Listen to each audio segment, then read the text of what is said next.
I can't tell you how much I value the printed word in a book. I started using Kindles years ago, and then I put them down because I like having the book in my hand.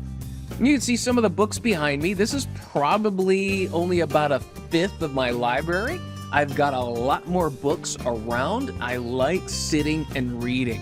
And I would say this is something, even on professional time, this is professional development. Now, the books that I like reading are some philosophy, a lot of history, things about our culture and how it is affected by technology.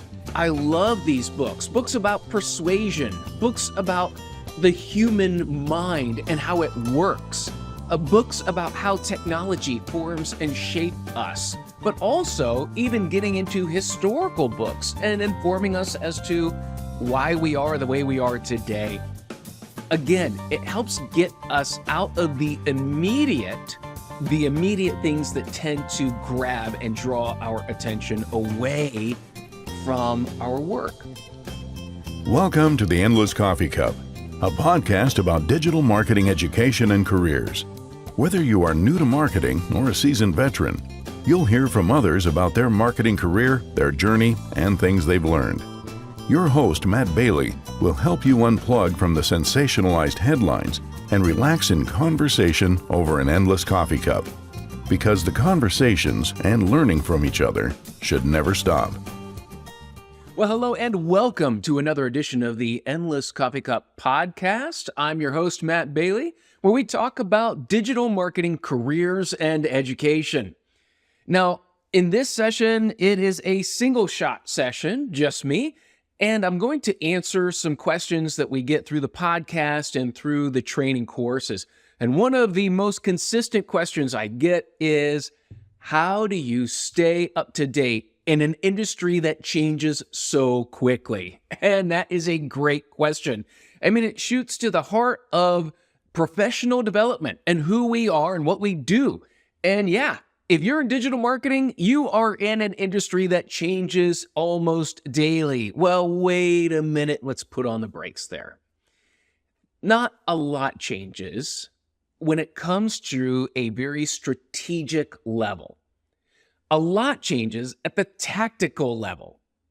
Things like what Instagram's doing today, what format is favored, what is YouTube doing in order to give preference to something, what are they focusing on? That is a tactical level, and the tactics are those things that change daily. Strategy rarely changes at all. Strategy is how you're going to use all of the platforms, how you are going to create media, the voice that you will use to reach people. That doesn't change a lot. And beyond strategy is your approach, how informed you are, your education. And this gets to the heart of you and who you are as a marketer and as a person. And those things are going to change even less.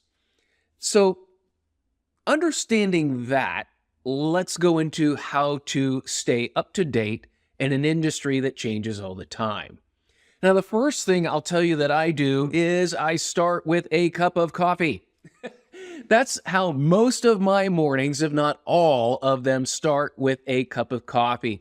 And I start by reading. Now, there's a lot of different methods or ways of reading that I do when I start my day. I'll say the first level is when I get my coffee, and I would say it's sort of that pre-work. It's that first little bit of time you get before you actually have to jump into a project or a call. And I'm sure a lot of us do this, and that's just getting into your social feed, whether it's on LinkedIn, whether it is on Instagram or something like that. This is typically my LinkedIn time, because on LinkedIn, that's where I'm getting up to date on what's happening in the industry, and not just in SEO, not just in, AI. You're getting it from a lot of different people. And this is why on LinkedIn, I'm following a few curated experts in different areas. And so getting their updates the first thing in the morning, it helps me figure out what's happening. Now, you can also use X, formerly Twitter, to find the latest news. But again, these are mostly going to be things that focus on tactics. What's happening now in this platform that should change your timing, your approach, those tactical aspects. That's what's changing mostly. And so finding those people that are giving those quick updates, that's really just, to me, a way to start the day, find out what's going on. And now these things shouldn't change what you do on a day-to-day basis. Now, unless it's a major tactical shift, then yes. But just getting the news as far as who's doing what, what's happening, how this has changed, yeah, there's not a lot of application to that. It's more just staying up to date.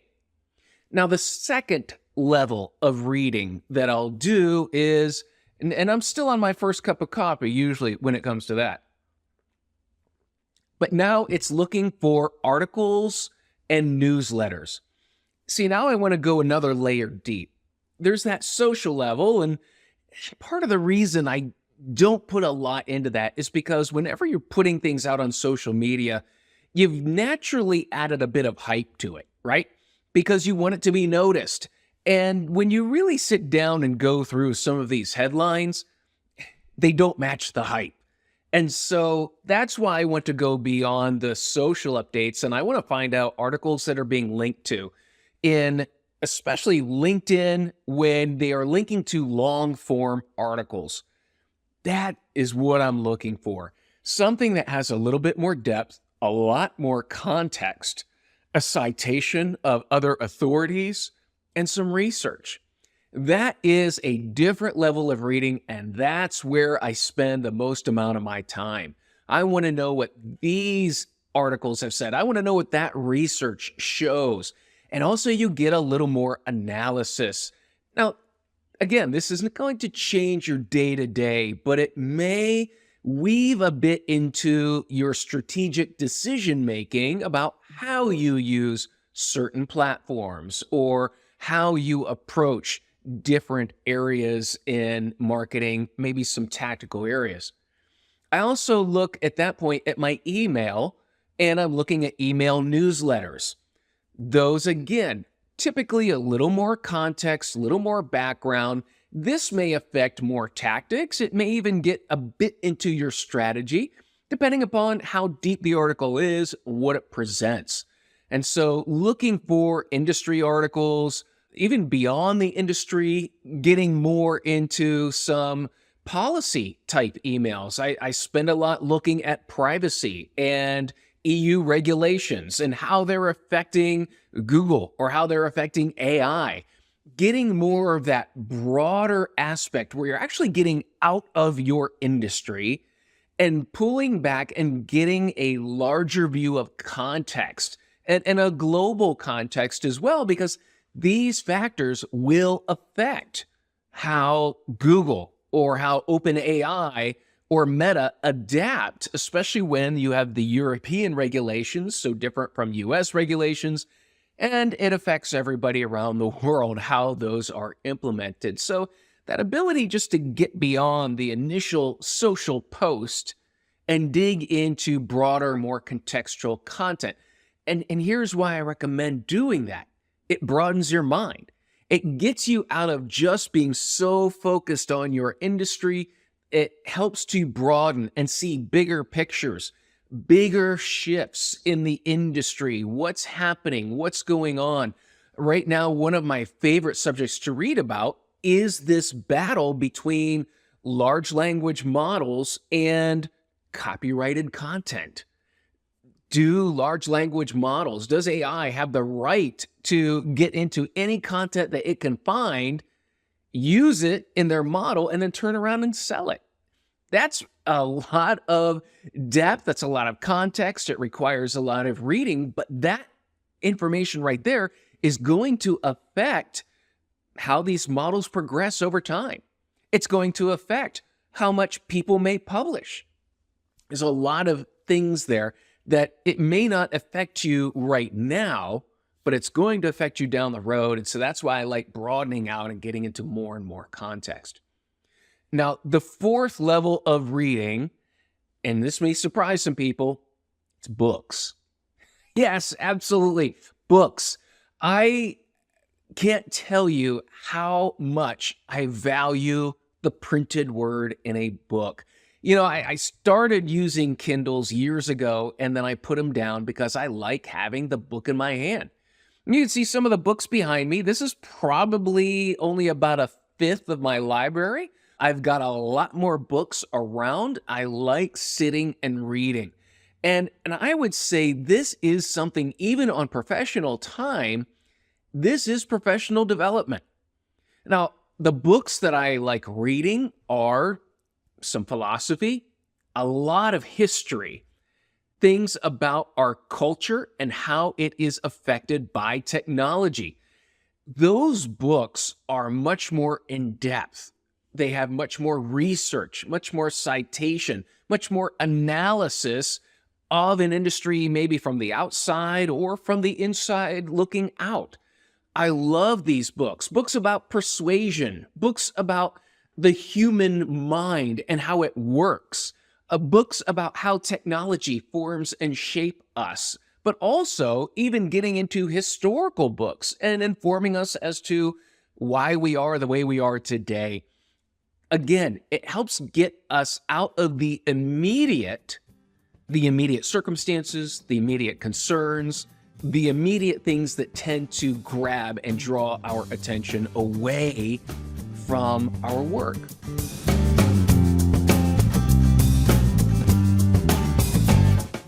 To make it in marketing, you need grounded knowledge and confidence in your strategies, knowledge, and skills. That's why Matt offers personalized coaching at SiteLogic Learning. You'll find his coached courses in SEO, content marketing, analytics, social media marketing, and more. There are also test prep courses for the OMCA and OMCP digital marketing certifications, which will validate your knowledge and help you stand out in a crowded industry. Matt's courses are focused on developing your skills and confidence through hands-on, real-world activities. You'll get personalized feedback on every assignment, giving you confidence that you've not only learned the skill, but also demonstrated your expertise. We're developing the next generation of digital marketing leaders. Will that be you?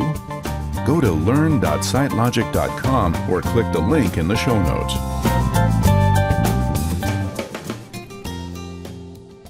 And yet, when you make time to sit and read, it gives you a sense of calm.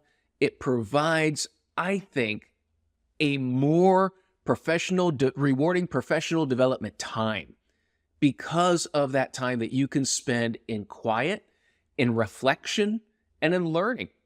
And also, reading books just strengthens, broadens your vocabulary, exposes you to different ideas. And I can't tell you how valuable that is. One of my favorite things is reading. And like you, I've noticed, sometimes these devices, they take away too much of our attention. They put us into the immediate frame of mind. But I find that getting into a book takes me out of that immediate frame of mind and gives me a much broader, bigger view of the world than what's happening as determined by my phone. So if you want to know what kind of books I recommend, I'll be more than happy to provide a couple. I've got both people in the technology industry, people outside technology, people who focus on how neuroscience works in persuasion, in marketing, people that talk about branding. And I will say also this, don't just read authors you agree with. I've got a lot of my bookshelves of authors that I don't necessarily agree with, but I have learned from them. When they give you ideas that stretch your brain, that stretch you and cause you to think differently, I'll say that comes with some discomfort. It's challenging to have your opinions challenged. And so you have to glean through these books to see what is working, what isn't working. Why do you agree with this? Why do you not agree with it? Some things you may not want to know or agree with, but getting different opinions, getting different authors is so helpful to your professional development. So I can't say enough about making time to actually sit down and read a book. And there's many, many books that I would recommend. And I know many other influential people that they can always point to at least 2 or 3 books that were highly, highly influential in their development. For me, absolutely loved reading Aristotle's Rhetoric because he outlines principles of persuasion. And this is over 2,000 years ago.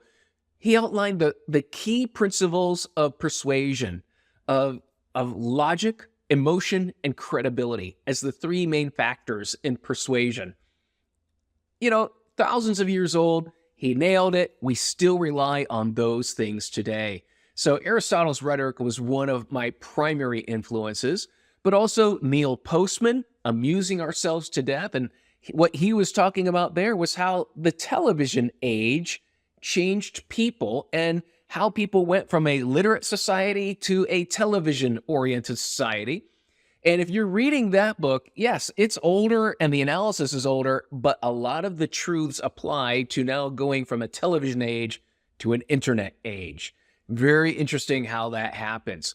I always love Martin Lindstrom's books on why people buy and the analysis of how advertising works on our brain or persuasion.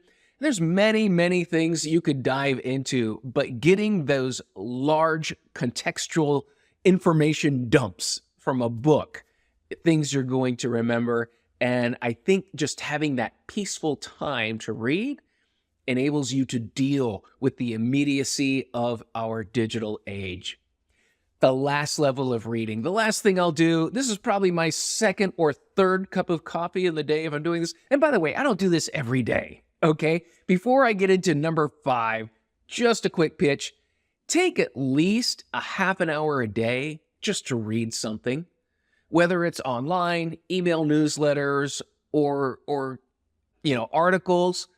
Just take at least a half an hour, that first cup of coffee, tea, energy drink, whatever you're drinking, take at least a half an hour of your day just to spend time reading. Feed yourself. If you're not feeding yourself, you're going to starve. And it's the same way with information in your mind. You've got to take that time to do that. However, when I'm reading, that's usually a chunk of time, maybe an hour or 2 hours. But then also about once a week, I make time to read my analytics. You see all this information that you're getting, all this tactical here and there, this is changing, you need to do this, 10 things you're doing wrong. Those types of headlines, again, they're sensational. They're meant to get your attention, but they don't always deliver. And I know that because I take the time to go into my analytics. I read my analytics to find out what's really happening. What do I see in my client sites or my sites? You see, if it doesn't line up with what people are saying, then I don't feel obligated to do it. Because in that social sphere, when people are vying for your attention, they're putting about headlines that I said, they're sensational. They're trying to get your attention, but also they're trying to appeal to the broadest number of people possible. And the advice that's given is very broad, very general, usually based on something they saw or heard or something that they assume might be happening. But I'm going to take it a step further.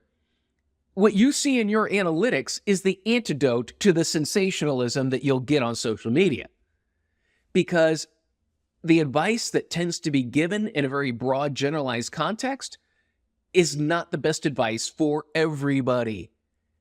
It may not work in B2B lead generation. It may not work for a subscription-based service. It may not work for e-commerce.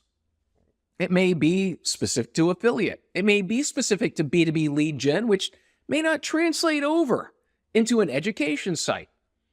So your analytics is the best source of objective information of what's working for you. And that, the more you know your analytics, the more your expertise in analytics and showing here's what I'm doing, here's how it's working, and here's how I can show the results, that will inoculate you against the infection of sensationalism.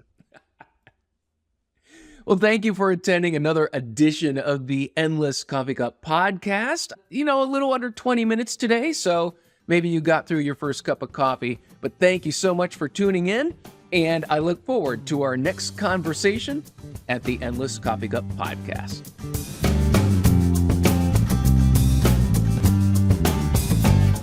Thanks for listening to the Endless Coffee Cup podcast. If you know anyone that can benefit from this episode, send it to them. And leave us a review if you enjoyed this podcast. Remember, learning isn't just an activity, it's a skill.